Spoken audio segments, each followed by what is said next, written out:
கர்த்தர் நம்மை நினைத்திருக்கிறார், அவர் ஆசீர்வதிப்பார். நம்மை யார் மறந்தாலும், யார் நம்மை விட்டு போனாலும் வசனம் தெளிவாய் சொல்லுகிறது, கர்த்தர் நம்மை நினைத்திருக்கிறார். யார் நம்மை மறந்து போனாலும் ஆசீர்வதிக்க வேண்டிய சில மனிதர்கள் உங்களை மறந்து போயிருக்கலாம். ஆசீர்வதிக்க வேண்டிய சில தகப்பன்மார் உங்களை மறந்து போயிருக்கலாம். சில தாய்மார்கள் மறந்து போயிருக்கலாம். சில கணவன்மார்கள் உங்களை மறந்து போயிருக்கலாம். ஆனால் கர்த்தர் சொல்லுகிறார், நம்மை நினைத்திருக்கிறார், அவர் ஆசீர்வதிப்பார். இந்த ராத்திரி ஆண்டவர் சொல்லுகிறார், நான் உன்னை நினைத்திருக்கிறேன், நான் உன்னை ஆசீர்வதிப்பேன். இந்த ராத்திரி ஆண்டவர் என்ன தெரியுமா செய்தி? நினைத்த நான் உன்னை ஆசீர்வதிப்பேன். இப்படி சொல்லலாம், நினைத்தவர் ஆசீர்வதிப்பார். இந்த ராத்திரி உங்க வாழ்க்கையில இந்த 30 நிமிஷம், அடுத்த 30 நிமிஷம் ரொம்ப முக்கியமான நேரம். உங்களை நினைத்த தெய்வம் உங்களை ஆசீர்வதிக்கிற தெய்வம், உங்களை நினைவு கூர்ந்த தெய்வம், உங்கள் வாழ்விலே ஆசீர்வாதங்களை பொழிகிற தெய்வம். இந்த ராத்திரி ஆண்டவர் திட்டமா சொல்றாருங்க, நான் நினைச்சிருக்கிறப்பா, நீங்க நினைக்காதீங்க. ஆண்டவர், இன்னைக்கு நீங்க போற பாதையெல்லாம் பார்த்தா கர்த்தர் மறந்துட்ட மாதிரி தெரியுது. உங்களுக்கு நீங்க போற சூழ்நிலையில பார்த்தா ஆண்டவர் என்ன மறந்துட்டாரு, ஆண்டவர் என்ன ஒதுக்கிட்டாரு, இன்னைக்கு என் வாழ்க்கையில ஆண்டவர் என் கூட இல்ல பிரதர், நான் தனிமையா தான் இருக்கிறேன், நான் தனிமையா தான் சிலதுக்குள்ள போறேன், அப்படி நீங்க ஒருவேளை சொல்லுவீங்கன்னா கர்த்தர் உன்னை பார்த்து சொல்லுகிறார், நான் உன்னை நினைத்திருக்கிறேன், உன்னை ஆசீர்வதிப்பேன். இஸ்ரவேல் ஜனங்க 430 வருஷம் ஒரு இடத்துக்குள்ள இருக்கிறாங்க. அப்ப 430 வருஷமும் ஆண்டவர் யாரை நினைச்சுக்கிட்டே இருந்தார்னா, இஸ்ரவேல் ஜனங்களை நினைச்சுக்கிட்டே இருந்தார். எப்ப அவங்களுடைய குறித்த காலம் வந்துச்சோ அப்ப அவர்களை ஆசீர்வதித்த தெய்வம். இந்த ராத்திரி நான் சொல்றேன், இன்னைக்கு சில பாடுகள், இன்னைக்கு சில பிரச்சனைகள், இன்னைக்கு சில போராட்டங்கள், சில நெருக்கங்கள், சில விரும்பாத பாதைகள் நீங்கள் போய்க்கொண்டு இருந்தாலும் கர்த்தர் உங்களை நினைத்து இருக்கிறார், அவர் உங்களை ஆசீர்வதிப்பார். இன்னொரு வசனம் சொல்லுது, நம்முடைய தாழ்வில் நம்மை நினைத்தவரை துதியுங்கள், அவர் கிருபை என்றும் உள்ளது. அப்போ ஆண்டவர் ஒரு மனுஷனை எங்கும் நினைக்கிறார் தெரியுமா? தாழ்விலே நினைக்கிறார். இன்னைக்கு நினைச்சுக்காதீங்க, இன்னைக்குரிய பரிசுத்தத்துல, இன்னைக்குரிய ஜபத்துல நீங்க ஓடுறீங்கன்னு நினைச்சுக்காதீங்க. இன்னும் கொஞ்ச காலத்துக்கு முன்னாடி யாருமே உங்களை பார்க்காம ஒதுக்கி இருந்தாங்க. எந்த மனுஷனும் உங்களை பார்க்காம எல்லாருமே உங்களை தட்டி விட்டுட்டு போனாங்க. அன்னைக்கு நீங்க அழுதீங்கல்ல, அன்னைக்கு நீங்க கதர்னீங்கல்ல, அந்த கதறல கர்த்தர் இன்னும் ஞாபகம் வச்சிருக்கிறார். தேவப்பிள்ளை, அநேக வேளையில நீ அழுததை நீயே மறந்து போயிருக்கிற. சில வருஷத்துக்கு முன்னாடி எல்லாரும் ஒதுக்கி உன்னை எல்லாரும் ஆகாதவரை போல் ஆக்கி உன்னை ஒதுக்கி தள்ளிட்டு போன போது யார் அதை பார்த்தாங்களோ இல்லையோ, இயேசு அதை நினைத்திருக்கிறார், உன்னை அவர் ஆசீர்வதிப்பார். ஆண்டவர் பாருங்க வசனத்துல தெளிவா சொல்லுகிறார், நாம் தாழ்விலே நினைக்கிற தெய்வம். தேவப்பிள்ளையை ஆண்டவர் நிறைவுல நினைக்கிற தெய்வம் அல்ல. உலக மனுஷன் நம்மள நினைக்கணும்னா நம்ம ஒரு பெரிய இடத்துல நிக்கணும், பெரிய ஆசீர்வாதத்துல இருக்கணும். இன்னைக்கு உலகத்துல இருக்கிற ஒரு பெரிய கொடுமையான விஷயம் என்ன தெரியுமா? ஒரு ஃபங்க்ஷனுக்கோ இல்ல ஒரு கல்யாணத்துக்கோ இன்விடேஷனோ இல்ல ஒரு இன்வைட்டோ நம்ம பண்ணாங்கன்னா ஃபர்ஸ்ட் யார பண்ணுவாங்க தெரியுமா? நல்ல பெரியவங்கள, பணக்காரங்களை ஃபர்ஸ்ட் பார்த்து பார்த்து கூப்பிடுவாங்க. சோ அவங்கள தான் ஃபர்ஸ்ட் கூப்பிடுவாங்க. இந்த தாழ்மையா இந்த கீழே இருக்கிறவங்க எல்லாம் கடைசியா கூப்பிடுவாங்க. ஒருவேளை தேவப்பிள்ளையே நீங்க கூட இப்படி இருப்பீங்கன்னா நீங்க மனம் திரும்பணும். ஒருவேளை உங்களுக்கு முக்கியமானவர்களை, தேவையானவர்களை, இல்ல உயர்ந்தவர்களை தான் ஃபர்ஸ்ட் நீங்க அழைப்பீங்கன்னா இது தப்பு. கண்டிப்பா நீங்க எல்லாத்தையும் எப்படிதான் ட்ரீட் பண்ணணும்னா ஒரே மாதிரி தான் ட்ரீட் பண்ணணும். பாருங்க, உலக மனுஷன் அப்படிதான் கூப்பிடுவான். ஆனா ஆண்டவர் பாருங்க, எப்பவுமே ஆண்டவர் யாரைத்தான் ஃபர்ஸ்ட் தேடுவார்னா தாழ்ந்து போனவன் தான் தேடுவார், கீழே இறங்கினவனை தான் தேடுவார். ஆண்டவர் நிறைய வேலையில ஒன்றும் இல்லாதவனை தான் உருவாக்கி நிறுத்துகிறவர். அவர் ஞானிகளை வெட்கப்படுத்தும்படி பைத்தியங்களை தேர்ந்தெடுக்கிற தெய்வம். சோ அதனாலதான் ஆண்டவர் சொல்றாரு, நான் உன்னை நினைச்சிருக்கிறேன். இன்னைக்கு நிறைய பேருடைய வாழ்க்கையில ஆண்டவர் என்ன நினைச்சிருக்கிறாரா, ஆண்டவர் என்ன நினைக்காம விட்டுட்டாரா, இப்படி ஒரு கேள்வி இருக்குல்ல. இன்னைக்கு ராத்திரி கர்த்தர் சொல்றாரு, நான் உன்னை நினைச்சிருக்க மகளே, நான் உன்னை நினைச்சிருக்க மகனே, நீ நினைச்சுக்காத. இன்னைக்கு நீ போற பாதையை பார்த்து கர்த்தர் மறந்துட்டாரு, என்ன நினைவுல வைக்கலன்னு நீ நினைச்சுக்காத. இன்னும் நான் உன்னைத்தான் நினைச்சுக்கிட்டு இருக்கிறேன். குறித்த நேரத்துல நான் உன்னை ஆசீர்வதிப்பேன். இன்னும் நான் உன் மேல கவனம் வச்சிருக்கிறேன். இன்னும் நான் உன் சந்ததி மேல ஒரு கவனம் வச்சிருக்கிறேன். உன் பிள்ளைகளை இன்னும் நான் கவனிச்சுக்கிட்டு தான் இருக்கிறேன். குறித்த காலத்துல நான் என்ன பண்ண போறேன்னா உன்னை ஆசீர்வதிக்க போகிறேன். இந்த ராத்திரி வேலையில கர்த்தராகிய ஆண்டவர் ஆண்டவர் சொல்லுகிறார், நான் உன்னை நினைத்தேன், நான் உன்னை ஆசீர்வதிப்பேன். உன்னை உலக மனுஷன் நினைக்கல. நீ கொஞ்சம் யோசிச்சு பாரு. சில வருஷங்களுக்கு முன்னாடி, சில நாட்களுக்கு முன்னாடி உன்னை யாருமே நினைக்கல. நினைக்க வேண்டிய நிறைய பேரு உங்களை நினைக்காம உதறி தள்ளிட்டு போனாங்க. உங்களை முன்குறிச்சு வைக்க வேண்டிய அநேகர் உங்களை மறந்து தூக்கி வீசிட்டு போனாங்க. காரணம் என்ன தெரியுமா? உங்க சூழ்நிலை அன்னைக்கு அவ்வளோ மோசமா இருந்துச்சு. ஒரு சூழ்நிலை ரொம்ப மோசமா இருக்கும்போது மனுஷன் எல்லாரும் நம்மள எப்படி தான் தூக்கி வீசிட்டு போவான்னா, ஒரு குப்பைய போல தூக்கி எறிஞ்சிட்டு போவான். என் ஆண்டவர் யாரை தேடி வருவார் தெரியுமா? மனுஷன் தூக்கி எறிந்த குப்பைகளை தேடி எடுத்து உயர்த்துகிற தெய்வம். இந்த ராத்திரி நான் சொல்றேன், சில மனுஷன் சில மனுஷி உன்னை குப்பைய போல தூக்கி எறிஞ்சிருக்கலாம். நீ இனி எனக்கு வேண்டாம், நீ உன்கிட்ட எல்லாமே போயிடுச்சு, இனி எனக்கு உன் வாழ்க்கையில ஒண்ணுமே வேண்டான்னு சொல்லி உன்னை அப்படியே தூக்கி எறிஞ்சிருக்கலாம். ஆனா நான் சொல்றேன், இன்னைக்கு நீ குப்பையா தூக்கி எறிஞ்சப்பட்டிருக்க. உன்னை குப்பைய போல இன்னைக்கு தூக்கி வீசி இருக்காங்க. ஆனா இயேசு யாரை தேடி வராரு தெரியுமா? இந்த குப்பையா கிடக்குறேன்னு சொல்றேன்ல, உன்னைத்தான் தேடி வராரு. உன்னை தூக்கி வீசினவங்களை தேடி வராரோ இல்லையோ, தூக்கி எறியப்பட்ட உன்னை தேடி ஆண்டவர் வருகிறார். தூக்கி எறியப்பட்ட உன்னை தேடி என் கர்த்தர் வருகிறார். அவர் வந்து சொல்லுகிறார், நான் உன்னை நினைத்திருக்கிறேன், நான் உன்னை ஆசீர்வதிப்பேன். சரி, ஒரு 3 காரியம் யாரை கர்த்தர் நினைச்சார், யாரை ஆசீர்வதிப்பார், ஒரு 3 காரியம் நான் உங்களுக்கு வேகமா காட்ட விரும்புகிறேன். ஆதியாகமத்தின் புஸ்தகம் 21வது அதிகாரம் 14வது வசனம். ஆபிரகாம் அதிகாலையில் எழுந்து அப்பத்தை ஒரு துருத்தி தண்ணீரையும் எடுத்து ஆகாருடைய தோளின் மேல் வைத்து பிள்ளையையும் ஒப்பு கொடுத்து அவளை அனுப்பிவிட்டான். அவள் புறப்பட்டு போய் பெயர்சபாவின் வனாந்திரத்திலே அலைந்து திரிந்தாள். இந்த ஆகார் யாருங்க? ஆகார் யாருன்னா, சாராளுடைய அடிமை பெண். அதாவது ஆபிரகாமுடைய மனைவி ஆகிய சாராளுடைய ஒரு அடிமை தான் யாருன்னா இந்த ஆகார். இந்த ஆகார சாராள் என்ன பண்றாங்க, ரொம்ப வருஷம் தனக்கு குழந்தை இல்லாததுனால தன்னுடைய கணவனுக்கே அவங்கள மறுமனையாட்டியை போல ஒப்பு கொடுக்கிறாங்க. ஒரு மனைவியை போல கொடுத்து இந்த ஆகார் மூலியமா ஒரு குழந்தைய பெற்றெடுக்கிறாங்க. இவங்களுக்கு பிரச்சனை என்னன்னா, பல வருஷம் எனக்கு குழந்தை இல்ல, இப்ப எனக்கு தேவை என்னன்னா ஒரு குழந்தை. அப்ப இந்த குழந்தை எந்த வழியில வந்தாலும் பரவாயில்லன்னு சொல்லிட்டு இவங்க தன்னுடைய அடிமை பெண்ணை எடுத்து என்ன பண்ணுவாங்கன்னா, ஆபிரகாமோட சேர வச்சு அவங்களுக்கு ஒரு குழந்தை பிறக்கும். அந்த குழந்தை தான் இஸ்மவேல். நிறைய பேருக்கு இந்த சம்பவம் தெரியும். நான் ரொம்ப டீடைல்டா சொல்ல வேண்டிய அவசியம் இல்லை. அப்ப இங்க கவனிச்சீங்கன்னா, ஆகார் வந்து தன்னுடைய விருப்பமே இல்லாம ஆபிரகாமுக்கு மனைவியாக்கப்படுகிறார்கள். இந்த ஆகாருடைய வாழ்க்கையில பார்த்தீங்கன்னா, ஆரம்பத்திலிருந்து கடைசி வரைக்கும் இந்த ஆகாருடைய வாழ்க்கையில யாருமே நீ எதை விரும்புற, உன் ஆசை என்ன, உன் விருப்பம் என்ன, ஒருத்தர் கூட கேட்டிருக்க மாட்டாங்க. ஏன்னா அந்த பெண் அடிமை பெண். இந்த ஆகாருடைய வாழ்க்கையில இருந்தது மொத்தமுமே யாரோ ஒருவருடைய நிர்பந்தத்தினால வாழ்ந்த வாழ்க்கை. இங்க பாருங்க, ஆபிரகாமுக்கு மனைவியா கொடுக்கப்படுறாங்க. அதுக்கு விருப்பம் ஆகாருக்கு இருக்குதா? கேட்கறதுக்கு கூட ஆள் இல்ல. இப்போ சாராளுக்கு அடிமை பெண்ணா வர்றதுக்கு உனக்கு விருப்பம் இருக்குதா? அதை கேட்கறதுக்கும் அங்க ஆள் இல்ல. சோ இந்த ஆகாருடைய வாழ்க்கையில இருந்த அத்தனை காரியமுமே யாரோ ஒருவரினால் நிர்ணயிக்கப்பட்டு ஏதோ ஒரு சூழ்நிலையினாலே ஏற்படுத்தப்பட்ட வாழ்க்கை தான் யாருடைய வாழ்க்கைன்னா ஆகாருடைய வாழ்க்கை. இன்னும் தெளிவா சொல்லணும்னா, நிர்பந்தமாய் வாழப்பட்ட ஒரு பெண் தான் யாருன்னா ஆகார். சூழ்நிலையும் நிர்பந்தம், மனுஷனுடைய நிர்பந்தம், சுத்தி இருக்கிற ஆதிக்கமிக்க பெரியவர்களின் நிர்பந்தத்தினாலே வாழ்ந்த ஒரு பெண் தான் யார் என்று சொன்னால் ஆகார். இன்னைக்கு நிறைய பேர் இந்த சப்தத்தை கேட்பீங்க.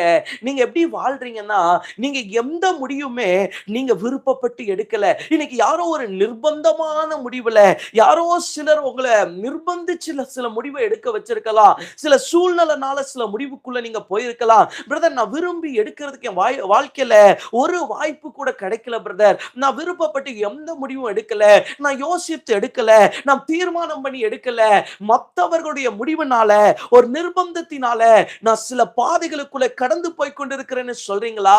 உங்களை கர்த்தர் நினைத்திருக்கிறார். இந்த ஆகார பாருங்க, ஆண்டவர் நினைத்தருளுகிறார். இந்த ஆகாருடைய வாழ்க்கையில எங்கேயுமே உங்க டிசிஷன் இல்ல. இவங்களுடைய ஆரம்பத்திலிருந்து முடிவு வரைக்கும் இவங்களுடைய வாழ்க்கையில எங்கேயுமே அவங்க ஒரு முடிவு கூட எடுத்ததில்லை. இது வரைக்கும் ஆகாரம் எப்படிதான் வாழ்றாங்கன்னா, பெரிய அடிமையா தான் வாழ்றாங்க. ஆகாரம் இது வரைக்கும் மனுஷன் எப்படிதான் வச்சிருந்தானா, ஒரு பெரிய அடிமையா தான் வச்சிருக்கிறான். இப்ப பாருங்க, ஆகாருக்கு குழந்தை பிறந்து சில வருடங்கள் கழிச்சு அவருடைய எஜமாட்டி ஆகிய சாராளுக்கு ஒரு குழந்தை பிறக்குது. இப்போ சாராளுக்கு தன்னுடைய மகன் பிறக்கிற வரைக்கும் யார் தேவைப்பட்டான்னா ஆகார் தேவைப்பட்டான். ஆனா எப்போ சாராளுக்கு ஈசாக்கு பிறந்தானோ அதுக்கப்புறம் சாராளுக்கு யார் தேவைப்படலைன்னா ஆகார் தேவைப்படவில்லை. சோ பிள்ளை பிறக்கிற வரைக்கும் ஆகார் அவங்களுக்கு தேவையா இருந்தாங்க. பிள்ளை பிறக்கிற வரைக்கும் ஆகார் அவங்களுக்குரிய எல்லா விஷயத்துக்கும் தேவைப்பட்டு இருந்தாங்க. ஆனா பிள்ளை பிறந்ததுக்கு அப்புறம் ஆகார் யாருக்கு தேவையில்லைன்னா சாராளுக்கு தேவையில்லை. இப்ப சாராள் சொல்றாங்க, இவள் எனக்கு வேண்டாம், இவளை நீங்க அனுப்பிச்சு விடுங்க. இவளை மட்டும் நீங்க அனுப்பிச்சு விட வேண்டாம், இவளுடைய குழந்தையும் சேர்த்து என்ன பண்ணுங்கன்னா அனுப்பிச்சு விடுங்கன்னு அவங்க கணவன்கிட்ட சொல்றாங்க. தேவ பிள்ளைகள், இன்னைக்கு இப்படிதான் உலகம். நிறைய டைம் நீங்க அவங்களுக்கு காரியம் ஆகிற வரைக்கும் மனுஷனுக்கு நீங்க தேவை. ஆனா அவங்களுக்கு ஒரு காரியம் ஆனதுக்கு அப்புறம் நீங்க தேவையே இல்லை. மனுஷன் தனக்கு காரியம் ஆகிற வரைக்கும் அப்படியே கைக்குள்ள வச்சு தாங்குவான். ஆனா அவனுக்கு அந்த காரியம் முடிஞ்ச உடனே அப்படியே தூக்கி எறிஞ்சிருவான். இந்த ஆகார் பாருங்க, தனக்கு குழந்தை இல்லைன்னு சொன்னதுனால அந்த மகளுடைய தேவை அவங்க இருதயத்தை அறிஞ்சு, ஐயோ என் எஜமாட்டி அவ்வளவு கஷ்டப்படுறாங்களேன்னு சொல்லி தன் வாழ்க்கையவே அர்ப்பணிச்ச ஆகார இந்த சாரால் என்ன பண்றாங்கன்னா ஒரே நிமிஷத்துல தூக்கி எறியறாங்க. இதுதான் தேவ பிள்ளைய உலகம். நீ நிறைய வேலையில சிலருக்கு உதவி விழுந்து விழுந்து செஞ்சிருப்ப, உன்னுடைய திராணிய மிஞ்சி சிலருக்கு உதவி செஞ்சிருப்ப, ஏன் உன் வாழ்க்கையே கொடுத்து நீ உதவி செஞ்சிருப்ப. ஆனா ஒரே நிமிஷத்துல உன்னை உலகம் தூக்கி எறியும். ஒரே நிமிஷத்துல நீ வேண்டான்னு சொல்லி தூக்கி வீசுவாங்க. ஆனா தூக்கி வீசினவனை கர்த்தர் நினைத்தருள்வார். ஆகாருடைய தேவை முடிஞ்ச உடனே சாரால் அப்படியே உதறி தள்ளுறாங்க. இன்னைக்கு மனுஷன் நிறைய டைம் நம்மளை எதுக்கு தான் பயன்படுத்துறான் தெரியுமா? தேவைக்கு தாங்க பயன்படுத்துறான். தேவை முடிஞ்ச உடனே அப்படியே தூக்கி கசக்கி பிழிஞ்சிட்டு அப்படியே தூக்கி வீசிடுவாங்க. ஐடி செக்டார்ல எல்லாம் நான் கேள்விப்பட்டிருக்கிறேன். நிறைய பேர் சொல்லுவாங்க, பிரதர் 45 வயசு 50 வயசுல என்ன பண்ணிருவாங்கன்னா வெளிய அனுப்பிச்சிருவாங்க. அப்போ அவங்க வெளிய வரும்போது பார்த்தா அப்படியே கசக்கி பிழிஞ்சிருப்பாங்க. அவங்களுக்கு பலன் இருக்காது, சரீரத்துல ஒரு ஆசீர்வாதமும் இருக்காது. அப்படியே கசக்கி பிழிஞ்சிட்டு அப்படியே நிர்பந்தமா தூக்கி வீசிடுவாங்க. அவங்க விருப்பத்தை கேட்க மாட்டாங்க. நீ வெளிய போகணும்னு விரும்புறியா? நீ வெளிய போய் வேற ஏதாவது செய்யணும் விரும்புறியா? கேட்கவே மாட்டாங்க. தூக்கி எறிஞ்சிருவாங்க. கோயம்புத்தூர்ல ஒரு பிரபல கல்லூரியில நிறைய ப்ரொஃபசர்ஸ், நல்ல ப்ரொஃபசர்ஸ் கிட்டத்தட்ட 20 வருஷம் 25 வருஷம் வேலை செஞ்சவங்கள திடீர்னு ஒரே நாள்ல அப்படியே வேலையை விட்டு அப்படியே அமிச்சிட்டாங்க. ஒரே நாள்ல தூக்கி அடிச்சிட்டாங்க. அப்போ இவங்களுக்கெல்லாம் ஒரே அதிர்ச்சி என்னன்னா, நல்ல சம்பளம் வந்துட்டு இருந்துச்சு. இப்ப என்ன பிரச்சனைன்னா ஒரே நாள்ல வேலையை விட்டு அமிச்சிட்டாங்க. இப்போ ஆதியில இருந்த பலன் இன்னைக்கு அவங்க வாழ்க்கையில இல்ல. ஆதியில இருந்த சரீர பலன் இன்னைக்கு இல்ல. எல்லாம் முடிஞ்ச உடனே என்ன பண்ணிட்டாங்கன்னா அப்படியே குப்பை தூக்கி வீசுறது போல தூக்கி வீசுறாங்க. தேவ பிள்ளையே, இன்னைக்கு நிறைய மனுஷங்க இப்படிதான் இருக்கிறாங்க. இன்னைக்கு அவங்களுக்கான தேவை நடக்கிற வரைக்கும் நம்ம அவங்களுக்கு தேவை. ஆனா எப்ப அவங்களுக்கு அவங்க தேவை முடியுதோ அதுக்கப்புறம் நீங்க அவங்களுக்கு தேவையே இல்லை. நீங்க நிறைய பேரு அவங்க தேவைக்கு தான் அவங்கள வச்சிருக்கிறாங்க. அவங்க காரியத்துக்கு தான் நீங்க தேவையை ஒழிய நீங்க அவங்களுக்கு தேவையில்ல. இன்னைக்கு நிறைய மனுஷங்க அப்படிதான் கையாண்டு கொண்டு இருக்கிறாங்க. ஆனா ஏன் கர்த்தர் யார் தெரியுமா? உன்னை நினைத்தருளுகிறவர். பாருங்க, ஆகார சாரால் வெளியேத்திட்டாங்க. வெளியேற்றும் போது சும்மா அனுப்பாம ஒரே ஒரு குடம் தண்ணியை மட்டும் கொடுத்து அனுப்புறாங்க. சும்மாவே அனுப்பிச்சிருக்கலாம். ஆனா ஒரே ஒரு குடத்தை தண்ணியை மட்டும் கொடுத்து அனுப்புறாங்க. இப்ப இந்த தண்ணியும் காலியான உடனே இந்த ஆகார் பிள்ளைய பிடிச்சிட்டு போயிட்டு இருக்கிறாங்க வனாந்தரத்துல. இது வரைக்கும் ஆகாருக்கு எங்க போகணும்னு தெரியாது, என்ன பண்ணணும்னு தெரியாது. ஏன்னா ஆகார் சின்ன வயசுல இருந்தே எப்படிதான் வாழ்றாங்கன்னா அடிமையாதான் வாழ்ந்திருக்கிறாங்க. ஆகாருடைய வாழ்க்கையில சுதந்திரங்கிறதே கிடையாது. இத்தனை வருஷம் ஆகார் வாழ்ந்ததெல்லாம் ஒரு அடிமைத்தன வாழ்க்கை. யாரோ ஒருத்தர் சொன்னதை அப்படியே செஞ்சுதான் ஆகாருக்கு பழக்கம் இருந்துச்சே ஒழிய தனியா ஒரு முடிவெடுக்கிறதுக்கோ, தனியா ஒரு வாழ்க்கை வாழ்றதுக்கோ, தனியா ஒரு இடத்துக்கு போறதுக்கோ எதுவுமே ஆகாருக்கு தெரியாது. ஆகாருக்கு இது வரைக்கும் தெரிஞ்சதெல்லாம் என்ன தெரியுமா? யாராவது சொல்றீங்களா, நான் அப்படியே செய்யறேன். நீங்க நிறைய பேர் இப்படிதாங்க இருக்கிறாங்க. யாரோ ஒருத்தர் நம்பி அவங்க எல்லாம் எனக்கு சொல்லுவாங்க, அவங்க எனக்கு பண்ணுவாங்கன்னு சொல்லி அவங்களையே நம்பி வாழ்க்கையவே அப்படியே வேஸ்ட் பண்ணிருவீங்க. நீங்க கூட இன்னைக்கு சிலரை நம்பியே உங்க வாழ்க்கையை இழந்து போயிருக்கலாம். பிரதர், அவங்க சொல்றத மட்டும் தான் இத்தனை வருஷம் நான் செஞ்சேன். ஆனா இன்னைக்கு என்ன அவங்க அப்படியே கசக்கி தூக்கி எரிஞ்சிட்டாங்க பிரதர். அவங்களுக்கு மட்டும் நான் உண்மையா இருந்தேன். என் வாழ்க்கையவே நான் அவங்களுக்கு கொடுத்திருந்தேன். ஆனா இன்னைக்கு அவங்க தேவை முடிஞ்ச உடனே, அவங்க ஆசை முடிஞ்ச உடனே, அவங்க விருப்பம் முடிஞ்ச உடனே என்ன அப்படியே தூக்கி கசக்கி எரிஞ்சிட்டாங்க பிரதர். கர்த்தர் உன்னை நினைத்திருக்கிறார். அவர் உன்னை ஆசீர்வதிப்பார். பாருங்க, ஆகார அப்படியே ஒரு குடம் தண்ணியை கொடுத்து நான் சொன்னது போல அமிச்சிட்டாங்க. இப்ப ஆகார் அப்படியே யோசிக்கிறாங்க, என்ன செய்யறது ஆண்டவரே? அப்ப யோசிக்கிற நேரத்துல என்ன காலி ஆயிடுச்சுன்னா, அவங்க கொண்டு வந்த தண்ணி காலி ஆயிடுச்சு. காலி ஆயிட்டு இப்ப பிள்ளைக்கு தாகம். வனாந்தரத்துல எங்கேயுமே தண்ணி இல்ல. தண்ணி இல்லன்னு உடனே பார்க்குறாங்க என்ன செய்ய போறோம்ன்னு. அந்த குழந்தைய அப்படியே அங்க தூக்கி போட்டுட்டு, அந்த அம்மா கொஞ்சம் தள்ளி ஓடி போயி, அவங்க கத்தி கதர்றாங்க. பிள்ளை சாகறத இனி நான் பார்க்க முடியாது. இங்க ஒரு பிரச்சனை என்ன தெரியுமா? இந்த ஆகார சாராளோ, இல்ல ஆபிரகாமோ வெளிய அனுப்பும்போது, அவங்களுக்கு சில ஆசீர்வாதங்கள குடுத்து அனுப்பிச்சிருக்கலாம். சில நன்மைகள குடுத்து அனுப்பிச்சிருக்கலாம். நெறைய டைம் உலகம் எல்லாத்தையும் பிடுங்கிட்டு உன்ன வெறுமையா அனுப்பும். ஒண்ணுமே இல்லாம அனுப்பும். இன்னைக்கு அதான் பிரச்சனை. உன் உழைப்ப பிடுங்கிட்டாங்க, உன் வாழ்க்கைய பிடுங்கிட்டாங்க, உன் எதிர்காலத்த பிடுங்கிட்டாங்க. ஆனா இன்னைக்கு அவங்க உன்னை எப்படி அனுப்புறாங்கன்னா, வெறுமையா அனுப்புறாங்க. ஆனா அத இன்னைக்கு அவங்க என்ன சொல்லிட்டு இருக்காங்கன்னா, இதுதான் நியாயம், இதுதான் சரின்னு சொல்லிக்கிட்டு இருக்காங்க. ஆனா தேவ பிள்ளையே, உனக்கு நடந்தது அநியாயம் தான். ஆனா கர்த்தர் யார் தெரியுமா? அதை நினைக்கிறவர். பாருங்க இந்த ஆகார் போய் அழுகுறாங்க. அழுத உடனே தேவ தூதன் அங்க வந்து சொல்றாரு, ஆகாரே ஏன் அழுகிறாய்? பிள்ளை இருக்கும் இடத்துல கர்த்தர் இருக்கிறார். நான் கேட்கிறேன், ஆகார் தான் அழுகிறது. ஆகார் தான் ஆண்டவரை கூப்பிடுறது. இங்க ஜெபம் பண்றது யாரு? ஆகார். அப்ப ஆண்டவர் எங்க வந்திருக்கணும்? ஆகார்ட்ட தானே வந்திருக்கணும். ஜெபம் பண்ணது ஆகார் தானே. ஆகார் கிட்ட தானே இருக்கணும். ஆனா ஆண்டவர் எங்க இருக்கிறார் பாருங்க. பிள்ளை கிட்ட இருக்கிறார். ஆண்டவர் பிள்ளையின் பக்கத்துல இருக்கிறார். என்னங்க ஆச்சரியமா இருக்குது. நான் ஜெபம் பண்றேன். ஆண்டவர் எங்க இருக்கிறார்னா வேற இடத்துல இருக்கிறார். எப்படி ஏத்துக்க முடியும்? அப்போ இதுல இருந்து நம்ம என்ன தெரியணும்னா, ஆகார் அங்க ஜெபித்துக் கொண்டிருக்கிறாள். ஆனால் ஆகாருடைய பிரச்சனை அங்க பிள்ளை செத்துக் கொண்டிருக்கிறது. அப்ப ஆகாருடைய ஜெபத்தை கேட்ட ஆண்டவர் ஆகாருடைய பிரச்சனையின் நடுவில் இருக்கிறார். நம்முடைய ஆண்டவர் யார் தெரியுமா? நாம் ஜெபிக்கும் போது நம்ம பக்கத்துல கர்த்தர் ஒருவேளை இல்லாம இருக்கலாம். ஆனால் நம்முடைய பிரச்சனையின் நடுவிலே அவர் இறங்கி வந்திருக்கிறார். வசனம் தெளிவாய் சொல்ற அந்த வசனத்தை கூட உங்களுக்கு காட்ட விரும்புறேன். தேவன் பிள்ளையின் சப்தத்தை கேட்டார். தேவதூதன் வானத்திலிருந்து ஆகாரை கூப்பிட்டு, ஆகாரே உனக்கு என்ன சம்பவித்தது?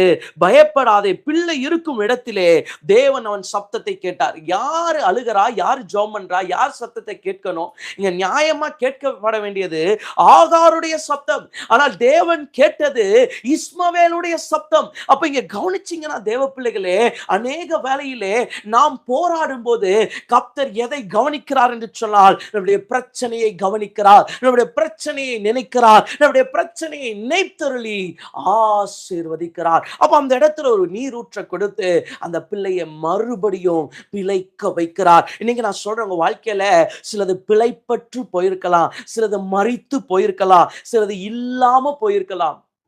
ஆனா கர்த்தர் நினைத்தருளி உங்களை ஆசீர்வதிக்க அவர் வல்லமை உள்ளவரா இருக்கிறார். இந்த பிள்ளைய ஆண்டவர் மறுபடியும் ஆசீர்வதிச்சு சொல்றாரு, ஆகாரே இதுவரைக்கும் அவங்க உன்னை நடத்துனாங்க, இப்ப நான் உன்னை நடத்துறேன், இப்ப நான் உன்னை நடத்துறேன். இதுல ஹைலைட்டே என்னன்னா, இந்த ஆபிரகாம் சாராள் இந்த ஆகார அனுப்பும்போது, இந்த சாராள் அனுப்புறேன்னு சொன்னபோது ஆண்டவரும் அதுக்கு சரின்னு சொல்லிடுவார். இதுதான் அங்க பெரிய விஷயமே. அப்ப ஆண்டவர் சரி அமிச்சிருங்கன்றவார், அவங்கள வைக்க வேண்டாம் அமிச்சிருங்கன்றவார். அப்போ இதுல பெரிய விஷயமே நான் அதை தான் பார்க்கிறேன். ஆண்டவரே ஓகே சொல்லி அப்ரூவல் கொடுத்துருவார். எனக்கே ஒரே யோசனையா இருக்குது, என்னடா ஆண்டவர் இப்படி அமைச்சிட்டாரு. ஆனா ஆண்டவர் ஆபிரகாமை விட்டு சாராளை விட்டு இந்த ஆகாரை பிரித்தது இவளை அழிப்பதற்கல்ல, அவர் வழி நடத்துவதற்கு.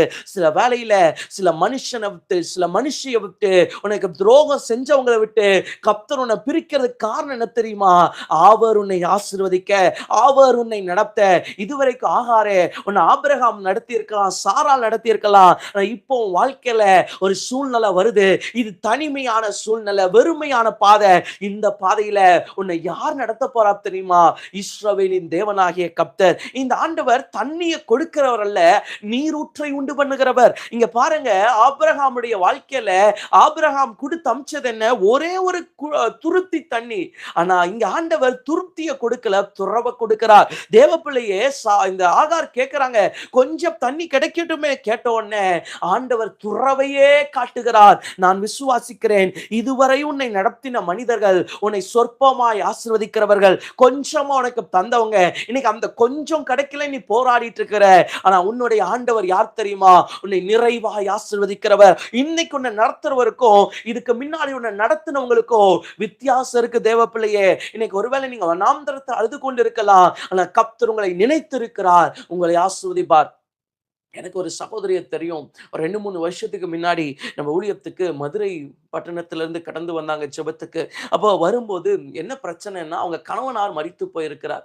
அப்போ மரிச்சு போனதுக்கப்புறம், அந்த அம்மாவுக்கு கிட்டத்தட்ட மரிச்சு போய் 1 வருஷம் கழிச்சு இங்க வராங்க. அந்த அம்மாவுக்கு யார்ட்ட எப்படி பேசணும்னு தெரியாது. பஸ் ஏறி போக தெரியாது. டிராவல் பண்ண தெரியாது. எதுவுமே தெரியாது. "என்னம்மா இப்படி இருக்கிறீங்க? உங்களுக்கு ஒண்ணுமே தெரியாதா?" அப்படின்னு நான் கேட்டேன். அப்போ அவங்க கிட்ட நான் கேட்டேன், "நீங்க என்ன படிச்சிருக்கீங்க?" அந்த அம்மான்னு சொன்னாங்க, "நான் எம்.காம் படிச்சிருக்கிறேன். எம்.காம் படிச்சிருக்கிறேன். எங்க அப்பா ஒரு ஆடிட்டர்." அப்போ எப்படி இப்படி ஆனீங்க? உங்களுக்கு ஒண்ணுமே தெரியலையே, பேச தெரியலையே, பஸ் ஏறி போக தெரியலையே, ஒரு பொருள் வாங்க தெரியலையே, எப்படி இருக்கிறீங்க இப்படி? அப்படின்னு கேட்டா அவங்க சொன்னாங்க, "எனக்கு கல்யாணம் ஆகி 30 வருஷம் ஆச்சு. எனக்கு குழந்தைகள் இல்ல.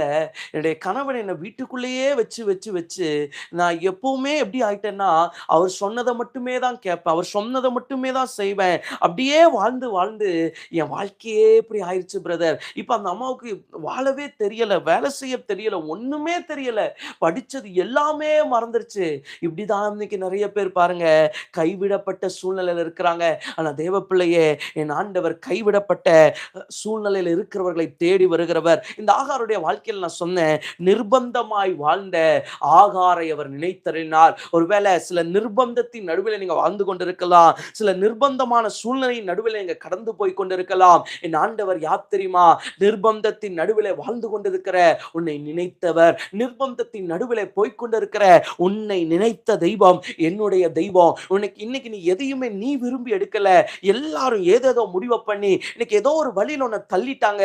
நீ விரும்பி எந்த பாதையுமே எடுக்கல. அப்படியே உன்னை ஒரு சின்ன குழந்தைய தூக்கி போடுறத போல உன்னை சில வழியில தள்ளி வீசிட்டாங்க.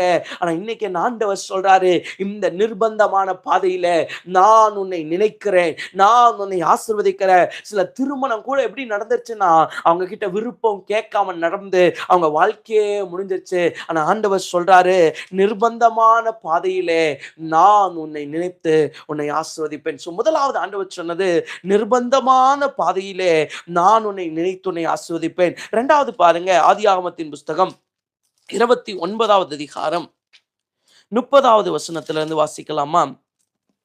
யாக்கோபு ராகேலை சேர்ந்தான். லேயாளை பார்க்கிலும் ராகேலை அவன் அதிகமாய் நேசித்து பின்னும் 7 வருஷம் அவனிடத்தில் சேவித்தான். லேயாள் அற்பமாய் எண்ணப்பட்டாள் என்று கர்த்தர் கண்டு அவள் கர்ப்பம் தரிக்கும்படி செய்தார்.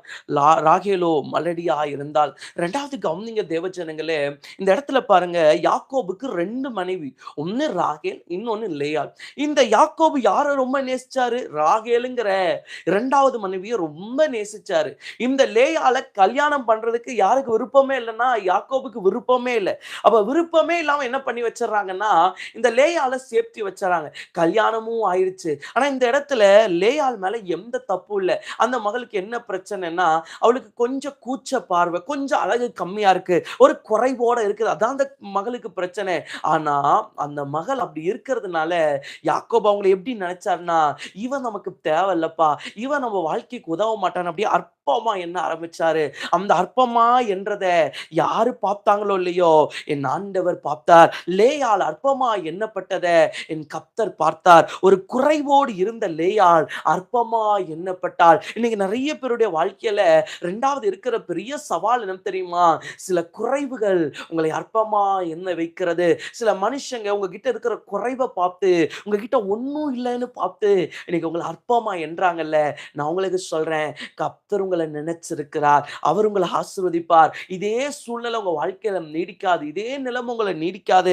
கண்டிப்பா அது மாறும். இங்க பாருங்க, அற்பமா இருக்கிற லேயாள கர்த்தர் பார்த்து அவளுக்கு ஒரு குழந்தையை தருகிறார். நம்முடைய அற்பத்தை யார் காண்கிறார்களோ இல்லையோ, நம்முடைய ஆண்டவர் காண்கிறார். இந்த இடத்துல தப்பு பண்ணது யாருன்னு கேட்டீங்கன்னா, லேயாளுடைய அப்பா.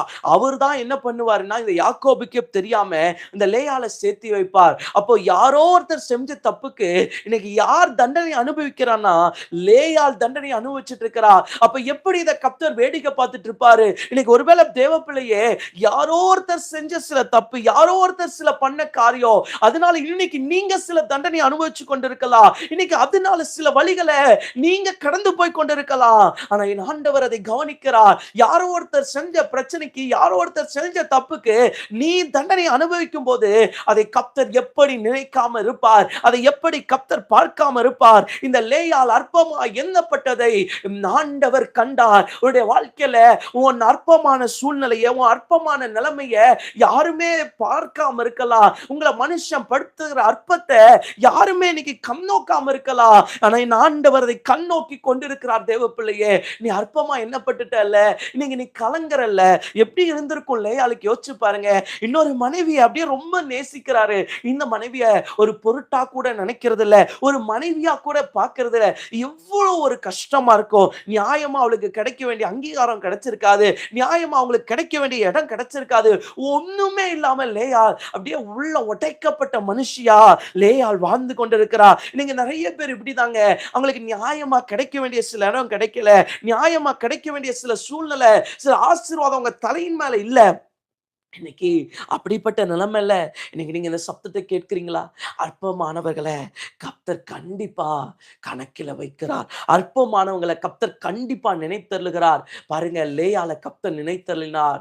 நினைத்தருனது மாத்திரம் இல்ல, இயேசுவே யாருடைய தலைமுறையில தான் வந்தாருன்னா, யாருடைய சந்ததியில தான் பிறந்தாருன்னா, லேயாளுடைய சந்ததியில தான் பிறந்தார். உன் அற்பமா மனுஷன் எண்ணி இருக்கலாம் லேயாள், ஆனால் அற்பமானவனை நான் கவனிக்கிறேன். நான் சொன்னேன், தாழ்வில் நம்மை நினைத்தவர்கள் தாழ்வுல ஒரு மனுஷன் பார்க்க மாட்டான், ஆனா என் ஆண்டவர் பார்ப்பார். சோ லேயாளுடைய தாழ்வை என் ஆண்டவர் பார்த்ததுனால அன்னைக்கு முடிவு பண்ணிட்டாரு, லேயாளே இன்னைக்கு உன் அடையாளம் வேற மாதிரி இருக்குமா, உன்னை யாரும் பார்க்க மாட்டேறாங்க, உன்னை கவனிக்க மாட்டேறாங்க, உன் கூட யாரும் இருக்க மாட்டேறாங்க. இன்னைக்கு நான் உன் அடையாளத்தை மாத்துறேன். அதுக்கு நான் என்ன செய்ய போறேன்னா, நானே உன் சந்ததியில வந்து பிறக்க போகிறேன். இந்த லேயாளுடைய 4வது பையன் தான் யூதா.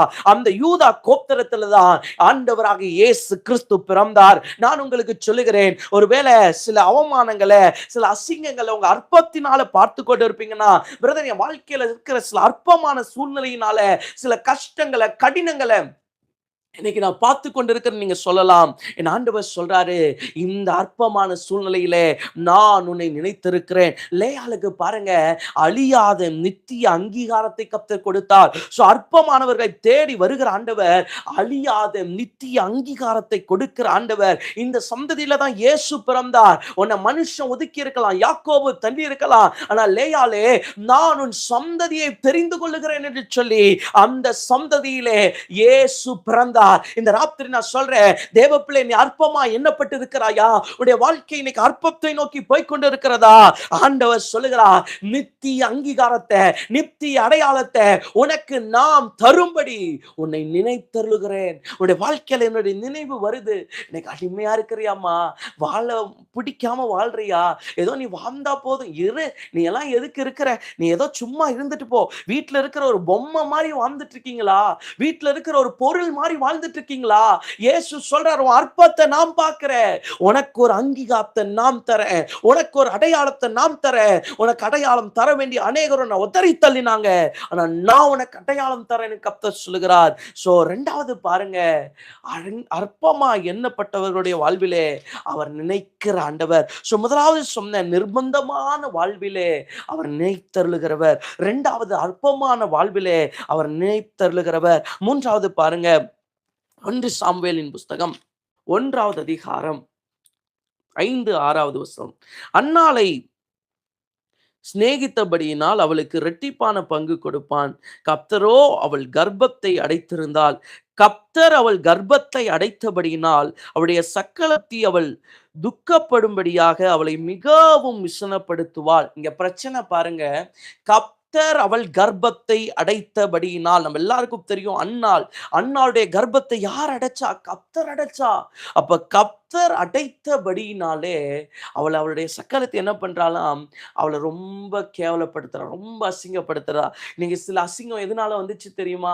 சில ஆசீர்வாதத்தை கர்த்தர் தடுத்து வச்சிருக்கிறதுனால, கர்த்தர் அடைச்சு வச்சிருக்கிறதுனால நீங்க சில அசிங்கங்களை, சில அவமானங்களை நீ பட்டு கொண்டிருக்கலாம்.